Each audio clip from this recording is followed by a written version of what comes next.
Morning! Andito pa rin tayo sa bahay namin sa Pateros at ito, pauwi na po tayo mamaya. At ayan, walang katapusang pag-aayos. Ito po, inaayos na po natin yung mga gamit natin dito. Mga gamit natin dito po natin ilalagay muna yung mga gamit natin sa baba. Yung uupa po, nakausap na po natin na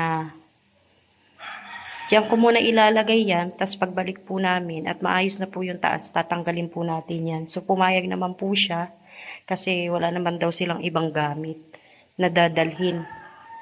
Kaya dyan na muna, pero yan lang po yan. Nagbalik natin, iaakyat po natin yan sa taas. Kasi ito pong baba ay para naman po maakupan nila ng buong buo itong bahay natin dito sa baba.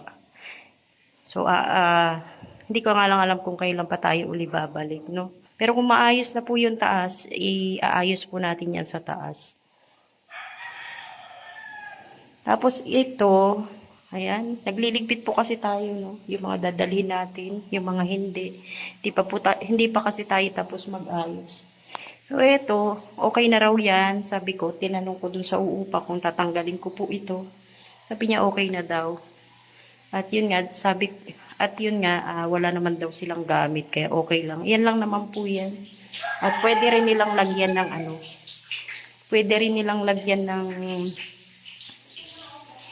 anong tawag dito? Ng mga plato. Kung ayaw nila, pwede rin naman nilang tanggalin yan. At ilagay na lang sa ilalim. Ito, butas pa rin. Butas pa rin po ang ating lababo. Ngayon po ay linggo. So, bukas po sila gagawa. Kasi kahapon tinanong ko po kung gagawa sila. Hindi daw po, no. Pahinga naman daw. So, bukas po magagawa yan. Yun nga lang, wala na po ako. Hindi na natin ma-update. Pero ngayon pa lang po sinasabi ko na nagagawin na po nila yan. At yung mga materialis na gagamitin, ando na po sa taas. So, ito na lang po yung ililigpit natin. Tapos, ito naman pong double deck natin. Dyan lang po yan. Tinanong ko rin kung gagamitin ang uupa. Sabi niya gagamitin niya raw. So, ayan po. Nilaban natin yung cover ng higaan. Tapos ito, gamit din natin. So, ililigpit din natin, di ba? Kasi pag bumalik tayo, meron tayong gagamitin pag magana pa naman yung isang electric pan ko. Kala ko sira na din. Ito po yung naging kasama ko sa gabi. Masyado pong malamok dito, kaya nagkukulambo ako. Pero yan, malinis na po. Aayusin lang po natin to, tapos magre-ready na po tayo. Para makaalis at mahaba-haba po yung biyahe natin. So, ito na po yung bag ko. Ito po yung dadalhin ko. At meron akong baon dyan na kanin. Meron akong baon dyan para hindi na po ako bababa. Kung bababa man ako, magsi-CR lang, no? Kakain na lang po tayo dun sa loob ng bus. So, ito pong hagdan natin. Antayin nyo lang po kung ano po yung magiging update dito. Kasi hindi po muna tayo magpupokus dito sa hagdan. Dati po kasi gusto ko tong ipa-tiles. Kaso nga bigla kaming nag-uwi. Bigla kaming napunta sa Bicol. Kaya hindi na po natin napa-tiles. Pero ngayon po, hindi po muna natin gagawin yun. Kasi dito muna tayo nakapokus sa taas. Na maayos po, no? Na maging maayos dito sa taas. So, itong hagdan, abangan nyo na lang po kung ano magiging itsura. Sa ngayon po, dito talaga muna tayo nakapokus sa taas. Gusto ko tong mapalibutan na ng hollow blocks para makita natin kung ano na talagang magiging itsura nito. At doon, pag napalibutan na po ng hollow blocks lahat to, kasi 'di ba 6 na patong pa yung ilalagay dito. Saka lang natin malalaman talaga yung ano talaga yung mga itatapon natin, ano. Itong gamit lang naman namin ay 2 Durabox na lang ito. At saka yun nandun sa baba. No? Tapos ito, alam nyo, nabibit-bitin niya ng tatay ko kasi kailangan niya daw yan. So, sobrang init po. Ayan. At abangan nyo rin. Marami tayong aabangan dito. Abangan nyo po kung ano magiging tsura po dito sa harap ng bahay namin. Dito po sa taas. O, ayan, yung mga labahin ko tuyo na. So, sa Lunes, wala na po tayo dito.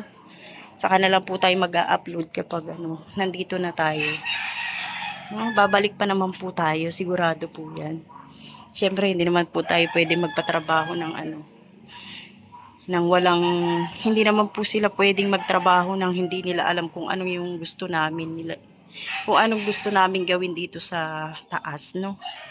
Pero yung mga kailangan niyang gawin, yung mga gusto naming ipagawa, nabanggit ko na po sa tatay ko. So, siya na po bahala.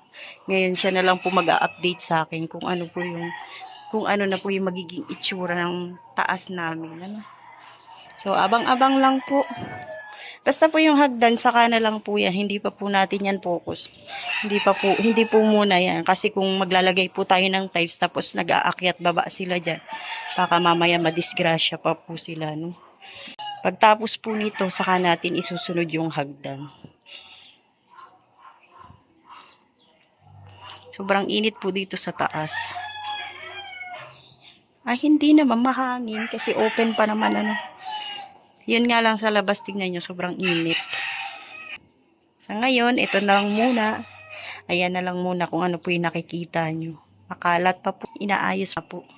Pero masaya naman po ako dahil masaya naman po tayo dahil napalibutan na po ng hollow blocks kahit papaano, 'di ba? Kasi nung nakaraan sirang-sira talaga yung yung dingding, 'di ba? Ayan. Ready na tayo para makaalis na po tayo. BMW. Hindi ko matiis eh. Paano tayo makakaalis ang maaga nito? Hindi ko na matiis. Ang mga dumi.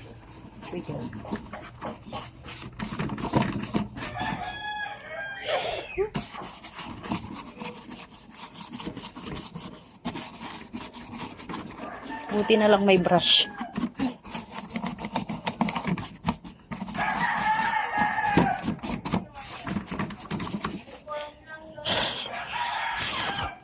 Nipan.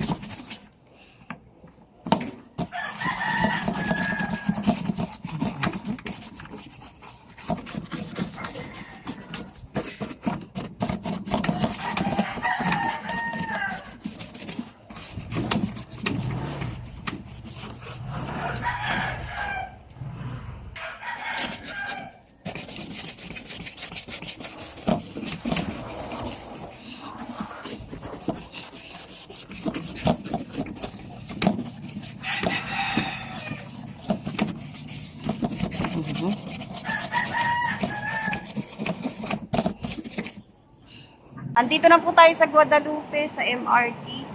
Bababa po tayo para sumakay ng PTX. Ayan, malapit na po kami sa sa Dait. Nandito na po kami sa Santa Elena. Uy, ayan na. Nandito na tayo sa malapit na tayo sa bahay. Alauna na po ng madaling araw. At syempre, sinundo ako ni Pure Help. Ayan. Wala, hindi ka makita, Pure. Ayan. Alauna ng madaling araw. Ano na? Nanto ka na? Malapit na eh. Malapit na sa bahay. Dilim. May kuliglig. Uy, ayan na yung bahay namin. Kikita ko na oh. Dito na tayo.